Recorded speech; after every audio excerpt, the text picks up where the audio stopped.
Your news for the state of Tennessee in 10 minutes. Tennessee in 10 is made possible by Tennessee Department of Labor and Workforce Development.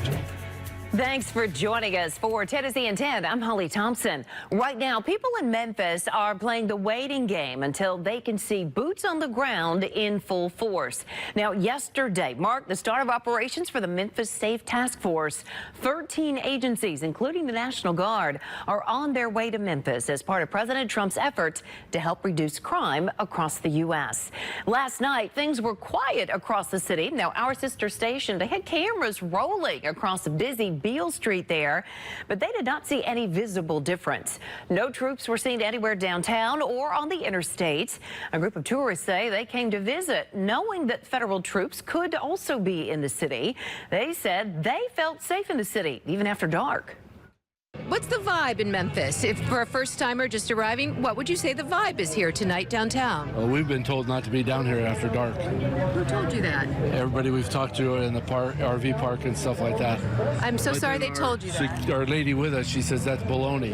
She says she lives here all of her life and she's never had a problem and she loves it. And we don't see any evidence of that at all. But notice, too, it's after dark. We're still here, so it's all's good. The Downtown Neighborhood Crime Association says overall crime in downtown Memphis has dropped. Now, the group's president says they've been working to ramp up safety measures, and they hope that federal resources will help those efforts. A man is accused of chasing students with a knife over the weekend at Vanderbilt University. Officers were called early Sunday to the Wyatt Center on South Drive. Police say they found the suspect across the street just outside the hospital's ER. Officers did not find a knife on him, but victims say he threatened them. The man's now been charged with criminal trespassing and aggravated assault. 3 people are facing charges in relation to a jail escape in Madison County. The sheriff's office says they were arrested by the Humboldt Police Department almost 2 weeks ago. They also face charges for helping Brandon Forbes. Now, he was the first inmate who was caught after 3 escaped the jail's rec yard. Well, the Madison County Sheriff says 2 correctional officers were terminated for policy violations, all related to the escape. Hello from the WVLT Newsroom. I'm Will Puckett. Well, right now, crews are still working to clean up the Gatlinburg bypass after a landslide shut it down this past Saturday. Right now, the National Park tells us they've removed more than 70 loads of debris already. They got nearly 3 inches of rain Saturday morning between 10 and 11:30. The landslide covering around 150 feet of the road with nearly 4 inches of mud and debris. We're continuing to watch that cleanup process on the Gatlinburg bypass, and I'll let you know when that cleanup process is finished.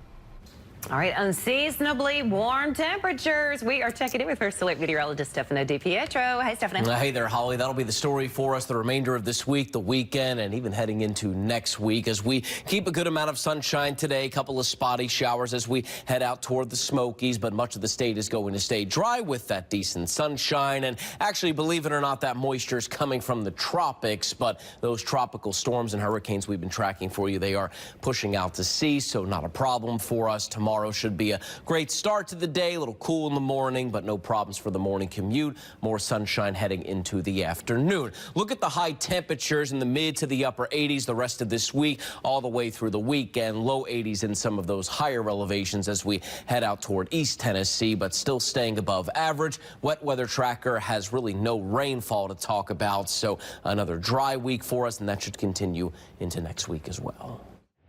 A former Knoxville teacher and coach back in police custody. This after facing another child sex crime charge. Chad Brooks is now charged with sexual battery by an authority figure, along with multiple statutory rape charges. The West High School coach and teacher is accused of having inappropriate relationships with current and former students. He was indicted in May on his previous charges. Police do tell us the new charge follows detectives finding another victim. A mental health care worker in Tennessee is now facing charges for throwing boiling hot water on a patient. Monotonous Brown is now facing assault and abuse charges. Now, Memphis police say he had punched, kicked, and pointed a gun at a patient. According to the arrest report, he also poured boiling water onto the patient's back. Well, the victim says they spent a week in the hospital recovering.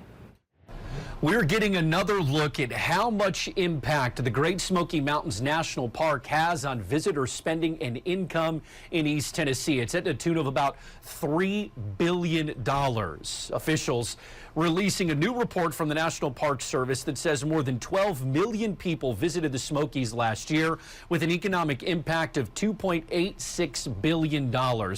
That's due to spending by tourists, along with the income from all the jobs created by it. Of course, we'll continue to keep an eye on how this impacts the region as more spending takes place and folks maybe cut back on their spending on vacations. Inside the WVLT newsroom, I'm Will Puckett. Now back to you. Well, a small mid-state town is now becoming a household name following the release of a new movie on Netflix. Yeah, city leaders say this could be great for business. We got Ruth Mobley. Ruth and Boaz. It's now one of the top movies on Netflix. So it follows a couple's journey in Pegram, which is a small town of about 2,000 people out in Cheatham County. While the movie was mostly filmed in Georgia and parts of Nashville, tourism officials say the film could help put Cheatham County on the map.